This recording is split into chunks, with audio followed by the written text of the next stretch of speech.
Hi guys, how's everybody doing? I got a fantastic over here. I got a good over there. Anybody just really horrible? Okay, good. I heard this comedian the other day, and this just in, the guy that coined the phrase, "it's all good," has changed his mind. It's not all good. In fact, some is downright horrible. I thought that was kind of funny. All right. See, this is why I need the sidekick, right? It's just a little rim shot. Get your rim shot. Yeah, there we go. Okay, we've been talking about magnetism, of course. This is half of electromagnetism. We spent the first few chapters talking about the electric portion of it. Charges make electric fields. These charges in fields feel forces. And now we're talking about the second half, which is magnetism. And in the ensuing chapters, we're actually going to combine the two into one concept, electromagnetism. So let's go back to the idea of a current carrying wire. Okay, so we're going to take a long wire and we're going to give it some current, I. In this wire, there are charges that are moving. Okay, those charges that are moving, in fact, create a B field. So a current carrying wire creates a magnetic field. Remember, we use B for the magnetic field. And so the current creates a B field. Now, the question is, what direction is that magnetic field? If I am sitting over here or over here, there is a magnetic field that is either into the screen or out of the screen. Okay? And we know what the strength is. We know that the strength is mu naught times I divided by 2 pi r, where this is, of course, r. How far away are you from the wire? And mu naught is our good old permeability of free space. And it has a value 4 pi times 10 to the minus 7. And remember, it has these interesting units on it. It is Tesla meter per amp. So that's the strength of the B field. But now we need to figure out the direction of the B field. Okay? How do we determine the direction of the B field? Anybody remember?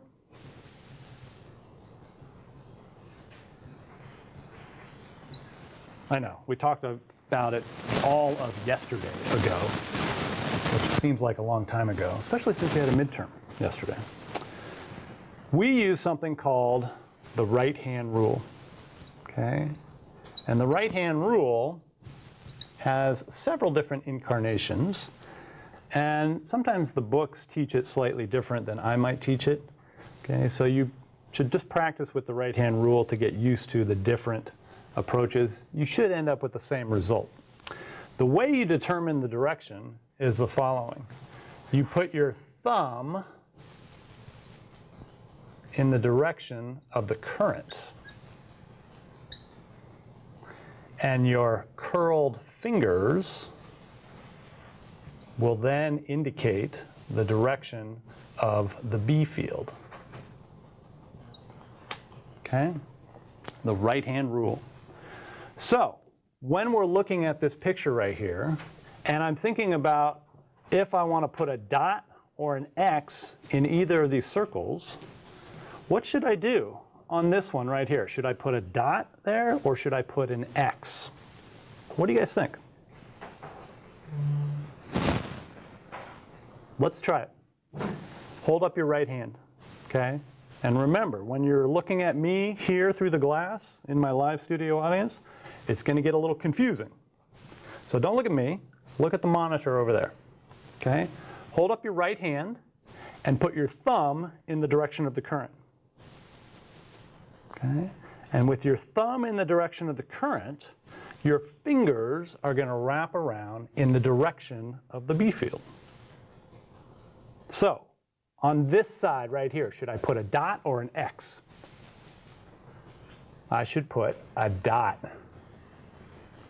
Right? Because it's coming out towards you. Remember, dot means out of the screen. Did everybody get that? Did everybody get something coming out of the screen towards them? Okay, you can see the tips of my fingers, those are coming towards you, and so it's out of the screen. Now, by process of elimination, if that is right, then this has to be right. On this side, it is into the screen. Okay? And this is why you have to look at the monitor, not at me, because it gets a little confusing because I'm actually using my left hand, right, to do it up here, and then when we flip it, then it looks like my right hand to everybody at home and watching the computer monitor over here. So you might think that, gee, Dr. Anderson is incredibly ambidextrous and very talented. But the real answer is we did it a whole bunch yesterday and made a ton of mistakes. Okay, that's the real answer. Okay, so if this is the magnetic field of a wire,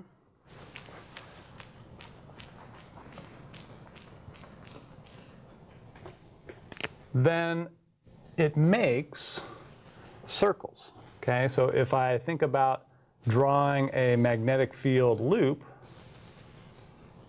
it looks like that. And anywhere on this circle, you can draw B, given by the direction I of the current. B at this distance away has a magnitude mu naught I over 2 pi r. So as you go further away from the wire, like you would expect, B gets weaker. Right? And there's R in the denominator, and so it gets weaker. Now this is also assuming an infinitely thin wire, because if R goes to 0, if you come back to being on top of the wire, then this whole thing blows up to infinity. And that's a problem. We don't like infinities in physics.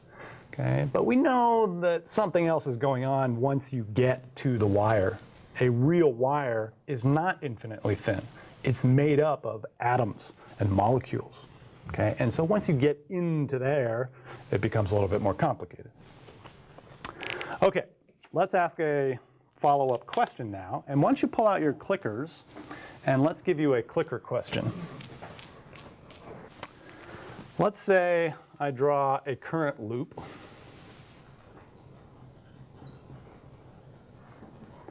And it looks like this. Okay?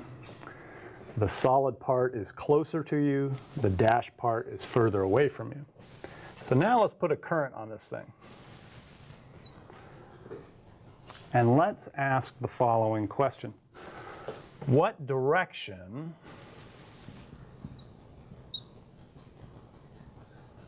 is the B field at the center of this loop? So at this point right here, okay, we've got a horizontal loop of wire carrying current I. And now I want to determine the direction of the B field right there at the center. And let's give you some different choices. Okay. Choice A is pointing to the right. Choice B is pointing to the left. Choice C is pointing up. Choice D is pointing down. And choice E is there is no B field. Okay, these are your possible choices. Let me start the program and you can click in and let's see what you guys come up with. Okay, it should be open now. So go ahead and click in and let's see what you come up with.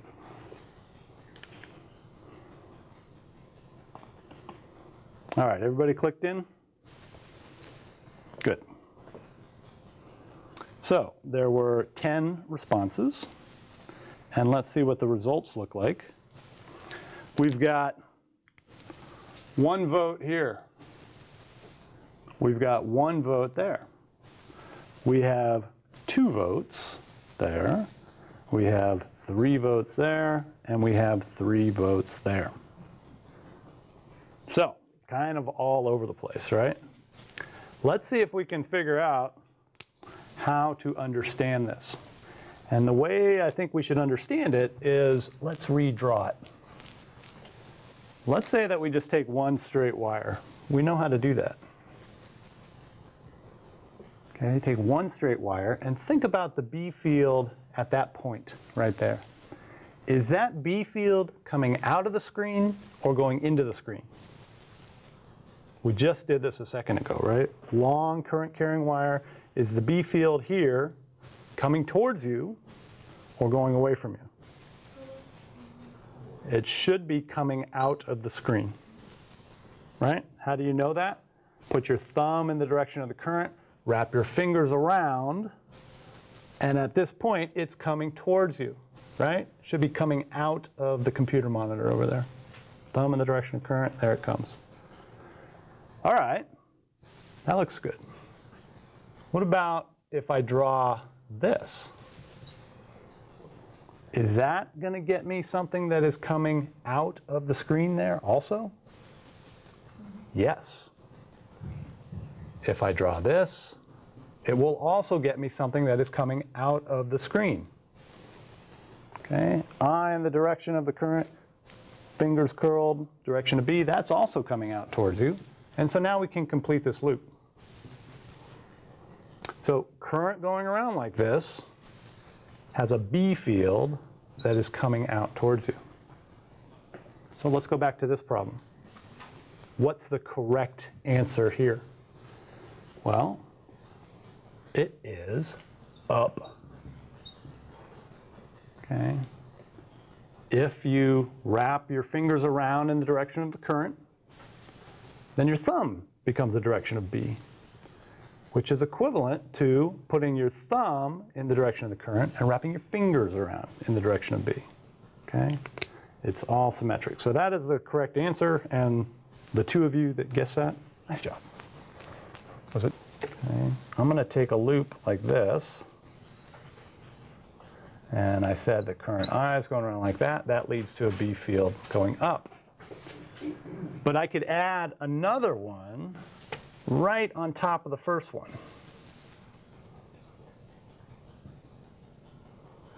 And when I do that, it's also going to get me another B field going up if I have the same direction of current in it. And now I can do this multiple times.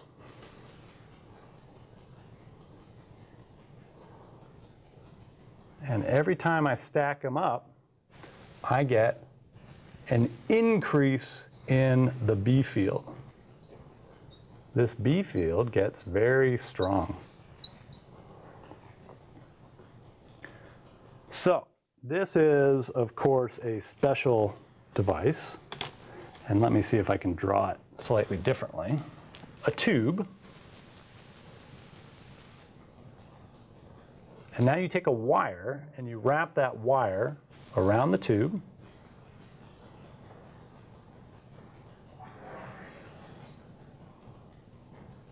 And you run current I through it. You're going to generate a B field. Okay, the current I is coming around like this on each one, which is the same as our little loops that we just drew. And so the B field is, in fact, coming right out the top of this device, and it's strong. The B field is strong. The B field is, of course, everywhere in there, and in fact, it's coming in from the other side. And so this makes a very strong B field. Anybody know what this thing is called? There's a special name for it in physics. It's called a solenoid. Okay. This device is called a solenoid, and the purpose of the solenoid is to make a strong B field that you can then do stuff with. So when you're playing around with this in lab, let me give you a joke that you can use for your TA, right? You're in lab, you're working on this stuff, and the TA comes around and says, "How's it going?" And you say, "Oh, I'm solenoid."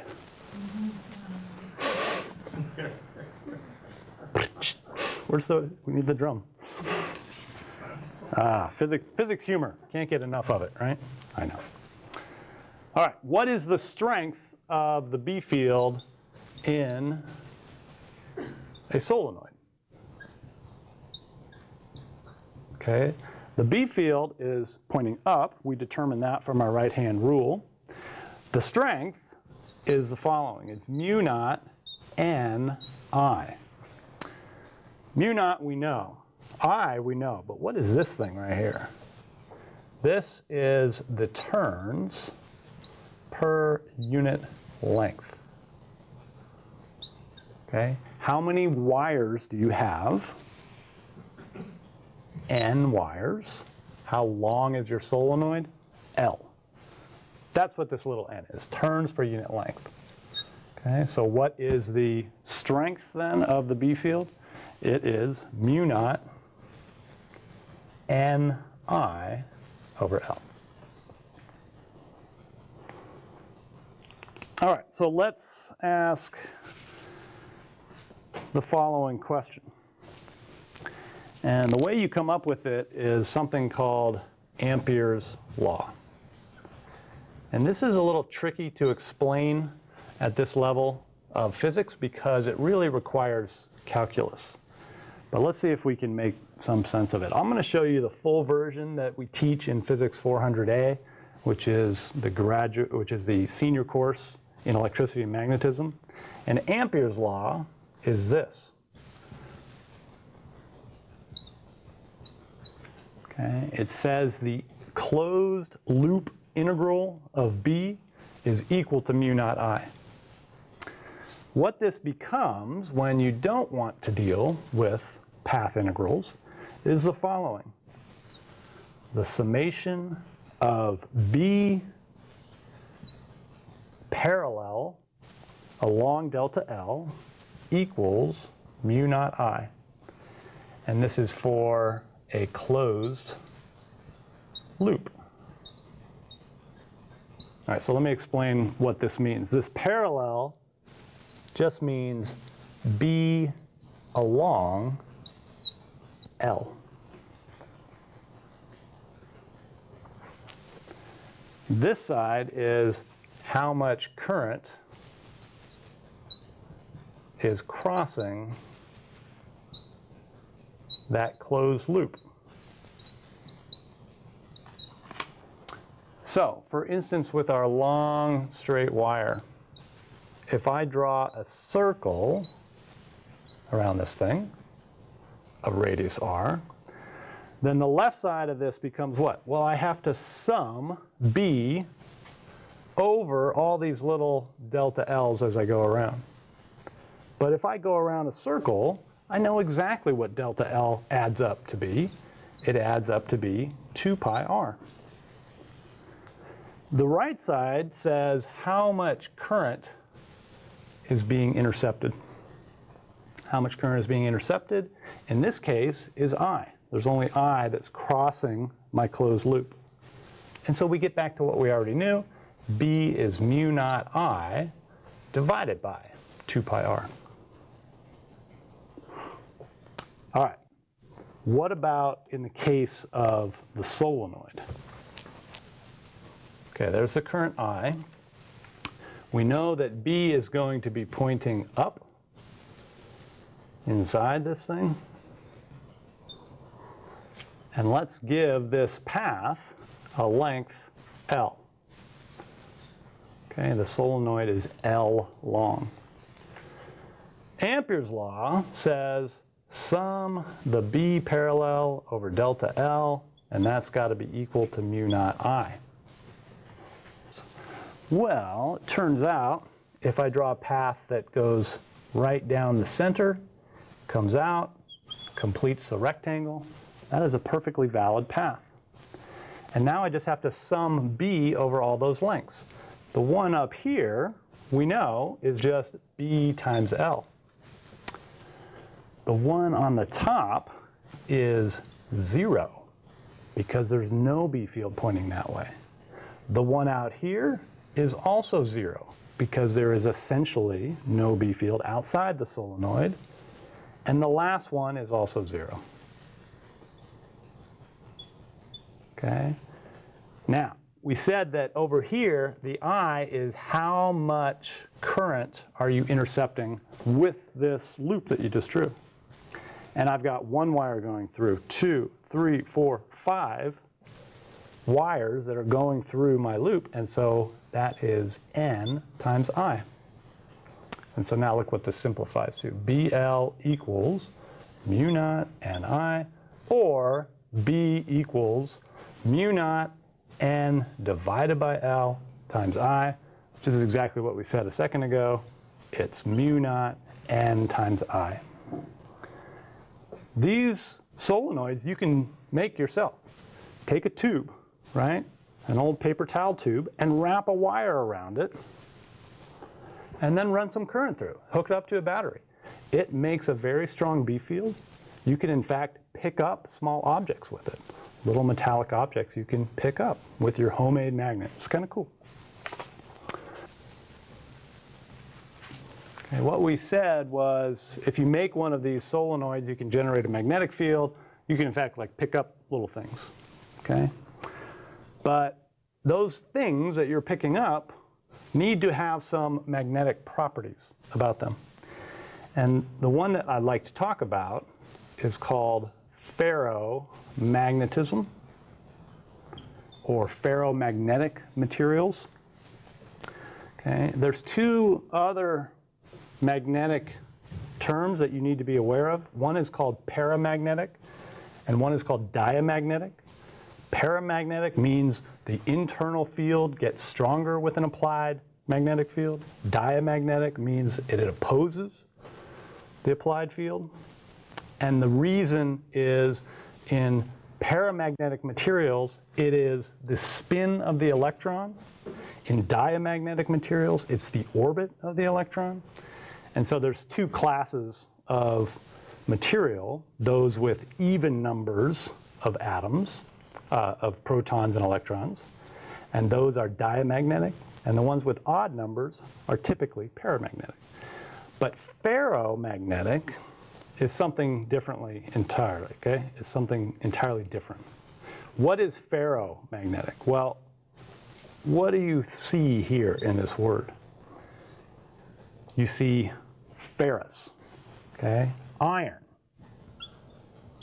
If you look at the periodic table, iron is represented by that, Fe, ferrous material. Okay, it's ferromagnetic. And so iron is ferromagnetic. And what that means is if I take a big iron bar and I think about the little magnetic dipoles that are in there, what do I see? I see the following. There are domains where all the magnetic dipoles line up. And as I go from one domain to the next, they are scrambled. Okay, so these are the magnetic domains. And these are which way are those magnetic dipoles pointing. Okay, magnetic dipoles are inherent in atoms and molecules, okay, and particularly iron. So, all these things are scrambled, okay? This domain is all pointing in one direction, but the next one is random. But if I put the whole thing in a B field,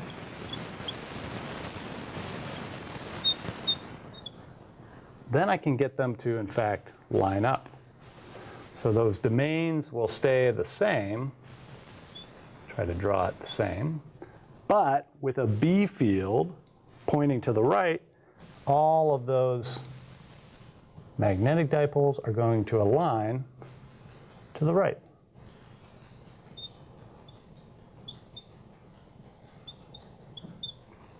Okay, these are microscopic domains, all right? You're talking about micron size chunks of iron. But if I put it in a B field, they start to line up. Okay, and so you can align all those dipoles in your magnetic material, And ferromagnetism means when I take off the B field, they stay there. Okay? They will stay in that orientation. Now you can scramble it up by applying a B field in a different direction, or you can heat up the bar and that will scramble them up. Okay, so there's various ways to deprogram your magnet, but it will keep it in that direction in the absence of any scrambling. Okay, so let's see if we can use this to our advantage. So what we said yesterday was if you have a current loop in a magnetic field, it will twist, right? It feels a torque. So if I take some of this iron and say I put it on a piece of paper, and now I apply some B field to this, and let's say that the B field is in this direction.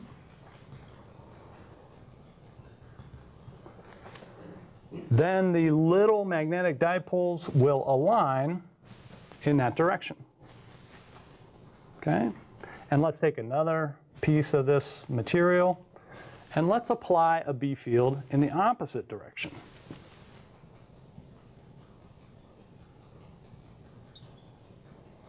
Now all the little magnetic dipoles will align in the opposite direction. Okay, and I can do that again and again. Let's say this one is pointing this way, this one is pointing this way, that way, this way. To get these dipoles to point in a particular direction, all I have to do is flip the direction of my applied B field. But I know how to do that. I know how to make B fields now. I use a solenoid.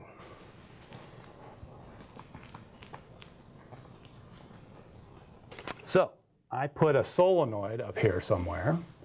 Let's draw it like this. Okay, and you might have to tilt it at some angle to get the B field in the direction that you want it to go. But this thing will make a B field. Okay? And now if I apply current in one direction, it makes a B field in one direction. But if I reverse that current, it makes a B field in the other direction. All right, let's put all this iron onto a strip and let's roll it on by. Okay, and it's got a spool off from somewhere else. Okay, this is a big piece of tape now that is going to roll past our solenoid, and as it rolls past the solenoid sends information one way or the other by changing the direction of the B field. What if we just said this direction was a 0 and this direction is a 1, and this is a 0 and this is a 0 and that's a 1 and that's a 1 and so on and so on. Anybody know what type of device this is? When you see this, a string of zeros and ones, what do you think of? What's that? Binary code? Yeah, this is a binary data stream, right? Here comes our set of bits. These are bits, zeros and ones coming at us. So if I write this information onto this device, I can in fact store stuff onto this magnetic material that coils up here. And this is what is called a tape cassette. Okay, and we have a tape cassette right here.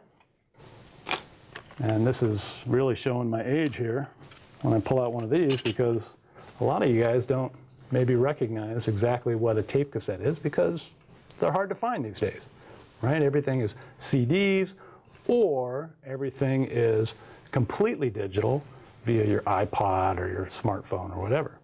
But this is what a tape cassette is. And there is a chunk of magnetic material, and literally it's iron dust that is sprayed onto some substrate, and you roll it past, and there is a reader or a writer, which consists of a solenoid. And as it goes past, it puts information on it. Now, I showed you a digital system here. The old systems were analog, right? So it wasn't just zeros and ones, it was different levels. And as those levels went past, you can write information on it. But here's the really interesting thing. You can also read information. Okay? In physics, many things are reversible. So putting current in writes the information. But if I roll it past, it will generate current in the solenoid, and that's how you can read the information. All right? So this is what a tape cassette looks like. Now, you can do this with videotape too. It just has more information on it than an audio tape. So here is a videotape. All right? And if you open up the front, you can see that magnetic strip. Okay? And that's going to roll past the read head, and then you can recover that information and project it. So this is probably something else that you guys haven't seen. This is from my personal collection, Caddyshack. Okay? One of the greatest movies of all time. So that's your assigned viewing for tonight. Go see Caddyshack. Stephanie, anybody chiming in from the outside world? Yeah, Alina asked, how do we get these random domains in the first law? Okay, good question. So remember we drew a picture of an iron bar, and it looked like the following. We have some set of domains, and in each domain, the dipoles align in one direction. But from one domain to the next, it's random orientation. Okay. In iron, it turns out the electrons have a spin which talks to the neighboring electrons. And so in this domain, that is a region where all those electrons are talking to their neighboring electrons and saying, let's line up in this direction. And that works for a while until you get to the edge of the domain. And then there's another group down here that does the same thing. What defines those groups? It turns out that the domains arise by minimizing the overall energy configuration. So when you have spins, when you have dipoles that are aligned or not aligned, there is some particular energy associated with that configuration. Iron bars, like anything else in their natural state, want to minimize that energy configuration. Okay? You want to minimize your energy configuration because you're on the ground. If you were up in the air, you would have a lot of potential energy, and that's not a minimum. So being on the ground minimizes your energy state. Just like when you knock something off, it falls to the ground, right? But in the bar, there is energy associated with these dipole states and how they talk to each other. And it turns out that the minimum energy state defines these domain walls. Now, to really understand all that, you have to get into much more complicated physics. You got to go take solid state physics to really understand it. But what it does tell you is when all these things are aligned, like we put it in a magnetic field and align all of them, this is no longer the minimum energy state. This is some higher energy state, and it doesn't like to be in there. And so how do you get it back to this temperature? I mean, to this disordered state? Well, if you raise the temperature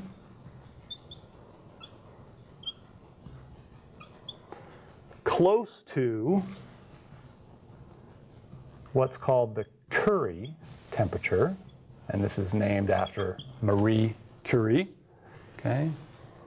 Double Nobel laureate, Marie Curie, okay, in physics and chemistry. If you raise it close to that temperature, then the domains get scrambled.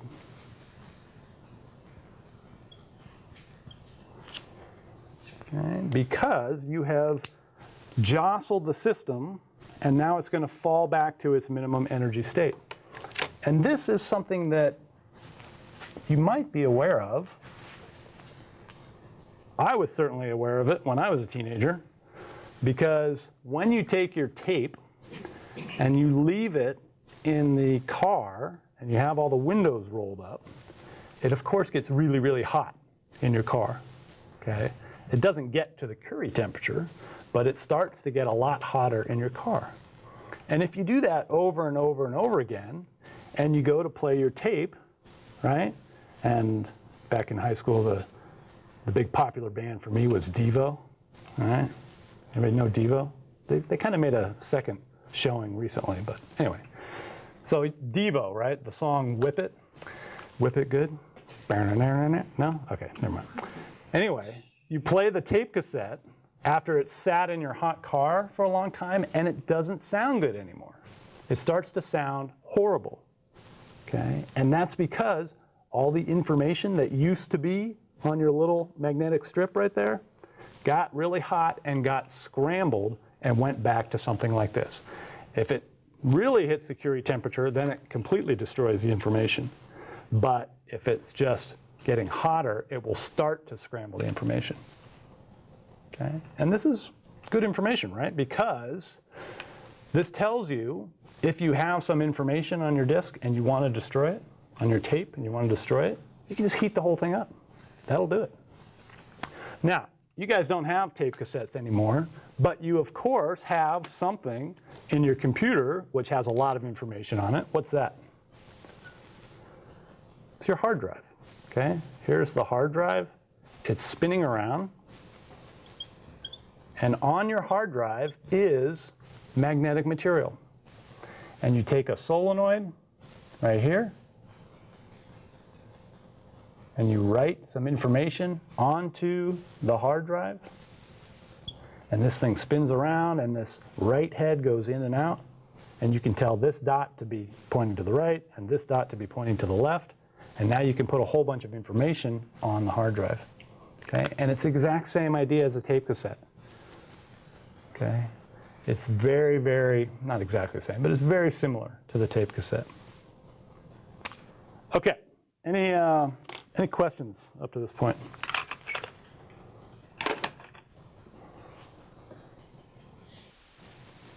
All right, welcome back, everybody. Let's take a look at one of your homework problems from chapter 20. And this is 20.46. And in this one, it says that we have a solenoid. And let's use the numbers that I have here. I've got a length of my solenoid, which is 42 centimeters.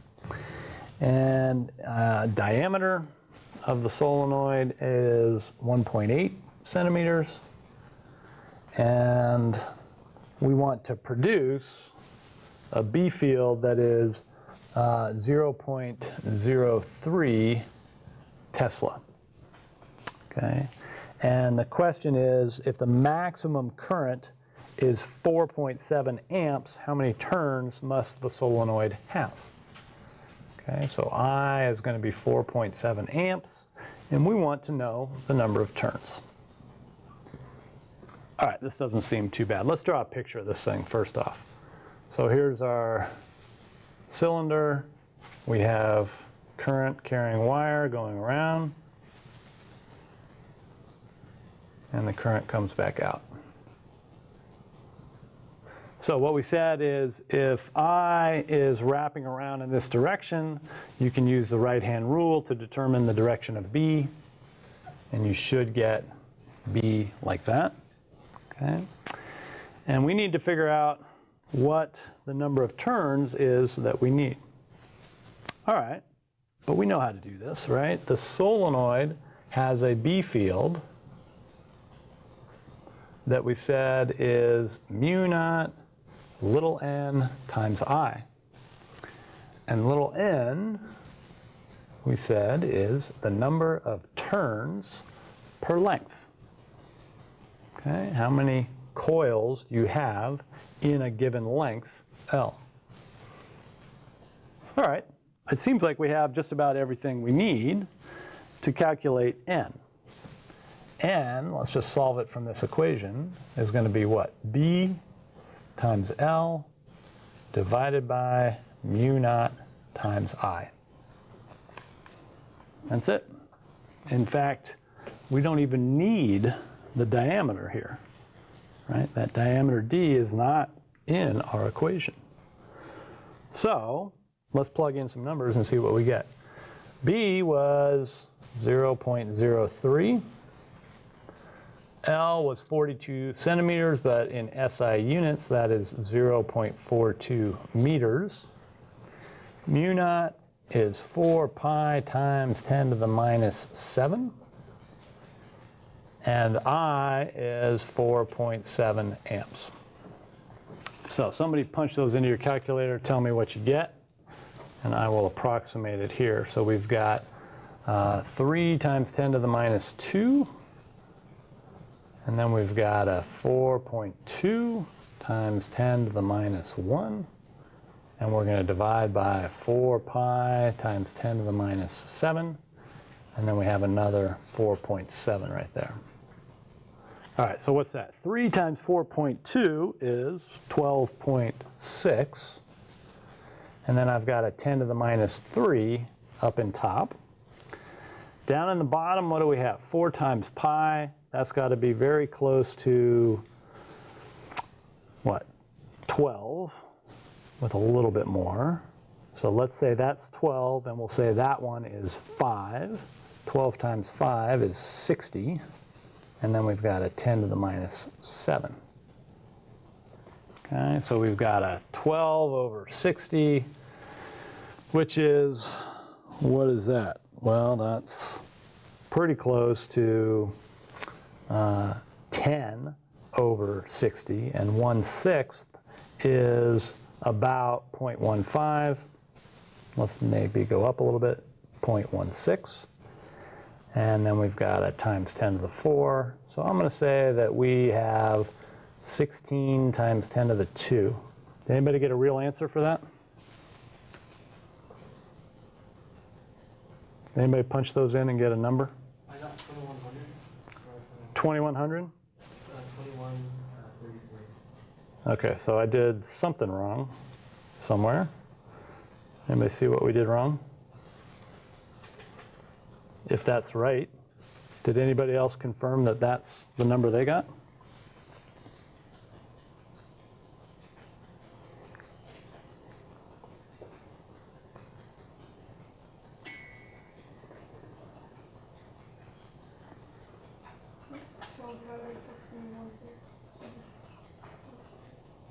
Yeah, this is, yeah, you're right. That's 0.2, but I'm still off by a couple orders of magnitude here, right?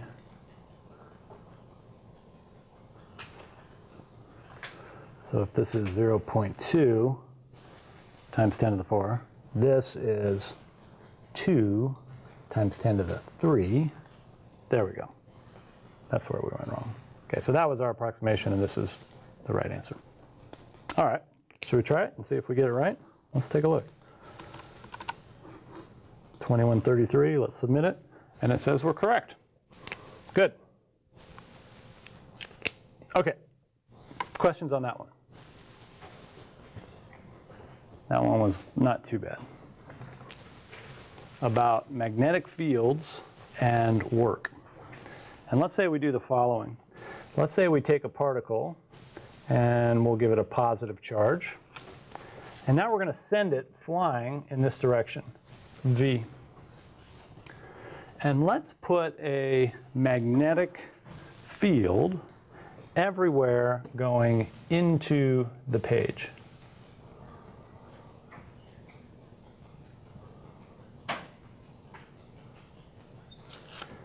As this particle flies through that magnetic field, it's going to feel a force. What direction is the force that it's going to feel? Is it up or is it down? Well, again, we can use our right-hand rule to determine that. So if you take your right hand and you put it in the direction of V with your fingers straight, and then you curl your fingers into the direction of B, it tells you that the force is going to be up. Okay, velocity to the right, force going up. And in fact, that angle is a right angle.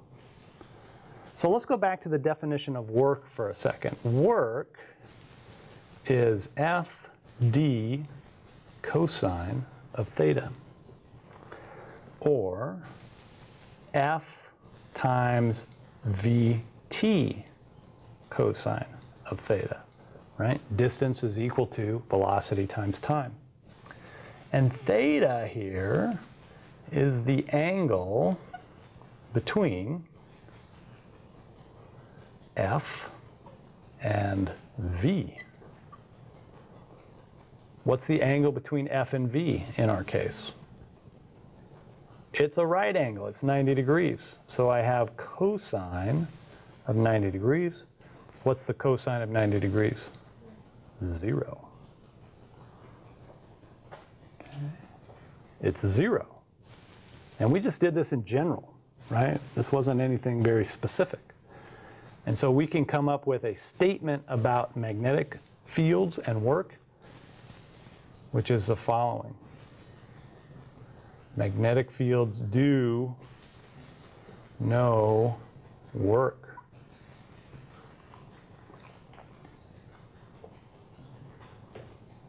Okay, they do no work on the particle. And that we can in fact take advantage of.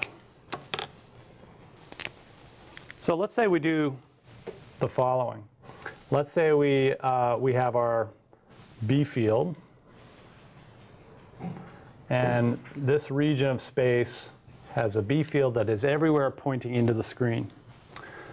What we just said is if we fire a particle, Q, into this region, and it's a positive charge, it's going to feel a force, and it's going to bend like that.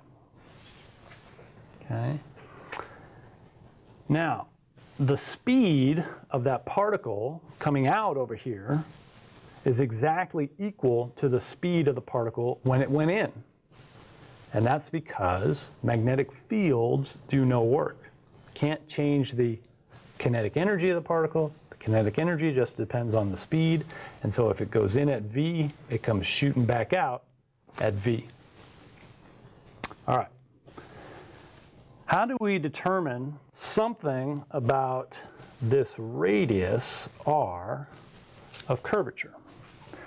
Well, we talked about this last time, and what we said was that r is just mv divided by qb. If I know the charge, I know the magnetic field, then I can calculate exactly what that radius is. And if I shoot particles into this thing with a known v, then in fact I can determine the mass of the particle.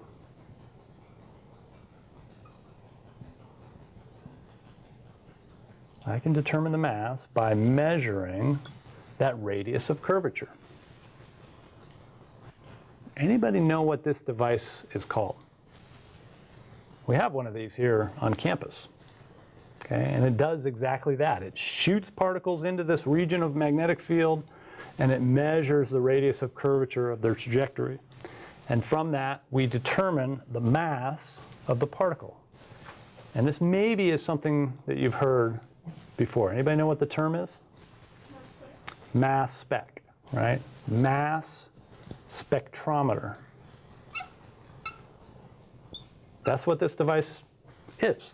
We have one over in the College of Sciences. It's $1 million machine, very big, takes up an entire room, shoots particles in, measures this curvature in the magnetic field, and therefore can tell you the mass of that particle.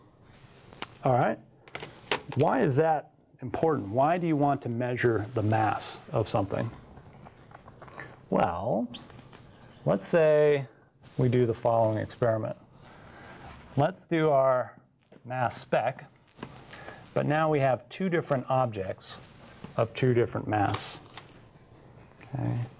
Here's our region of magnetic field. One of those is going to come firing in and take a small radius of curvature. The other particle that comes in is going to take a much bigger radius of curvature. And so now you have objects that are coming in that take two different trajectories. You put a detector there, and you put a detector there, and now whichever one fires, you can determine which mass is which. Now, if this is M1 and this is M2, then we can calculate exactly what those positions of the detectors need to be. Okay? R1 is going to be M1 times V divided by Q times B. R2 is M2 times V divided by Q times B. And let's take some real numbers from the mass spec here, and let's see what these differences are, right? If this is R1 and this is R2, what are those differences really? So the Q is 1 electron. Okay, that's the overall Q of the particle coming in. Why? Because it was some atom that you knocked off 1 electron. And so it has a net charge of positive 1.6 times 10 to the minus 19 coulombs. The V of these particles coming in is 6.67 times 10 to the 5 meters per second. Okay, they come in very fast, right? And this is part of why the thing is kind of expensive. The B is also a very big magnetic field, 0.85 Tesla. Okay. So this is why it's expensive, because it's hard to make big, strong magnetic fields. Let's tell you the two different masses, and let's see if we can calculate the radius of curvature. So, mass number 1 is 19.93 times 10 to the minus 27 kilograms. Mass number 2 is 21.59 times 10 to the minus 27 kilograms. And now let's calculate R1 and R2. Okay? So R1, we said, was M1V divided by Q times B. And we know all those numbers, right? Our M1 is this, 19.93. So somebody grab your calculator and punch this in, and let's see what we get. V was 6.67 times 10 to the 5. Q is 1 electron, which is 1.6 times 10 to the minus 19 coulombs. And B, we said, was 0.85 Tesla. Okay, so punch in those numbers for R1 and tell me what you get. And let's do R2 next. For R2, everything's the same except for this one, 21.59 times 10 to the minus 27. We still have everything else the same.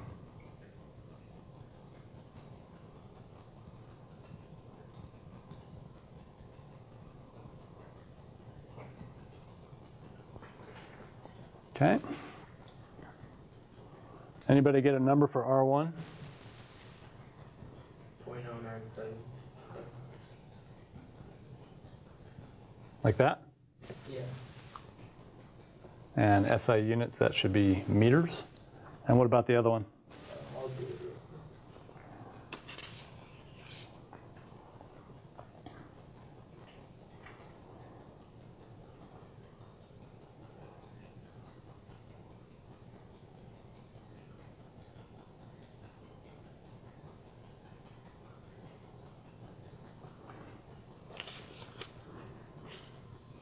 .1058.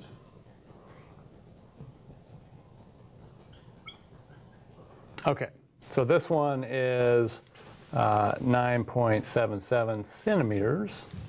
This one is 10.58 centimeters. So that tells you that your detectors need to be separated on the order of 1 centimeter. Okay, 1 centimeter is about like that. That seems pretty reasonable, right? It seems like you could do that with real detectors. So, why do you care about this stuff? Well, mass 1 is not just some arbitrary mass. It is something very specific. Anybody know what that mass corresponds to?